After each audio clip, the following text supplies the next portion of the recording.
होई आ हम काहे उदास रहे, हमरो के तो देख के केहू जियत होई।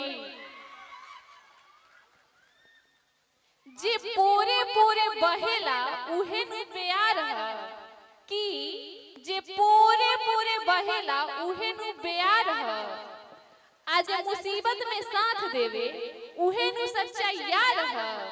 आ जात पात में का रखल बा ये कैमरा में कि जात पात में का रखल बा, जे जेकरा मिल गइल उहे नु सच्चा प्यार है।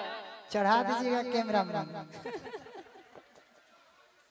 लेकिन कैमरामैन से शिकायत है आप लोग एक्टिव नहीं है, थोड़ा एक्टिव रहा कीजिए, तब नु चैनल पे धाए धाए पैसा आई, तब नु फॉर्च्यूनर की नहीं।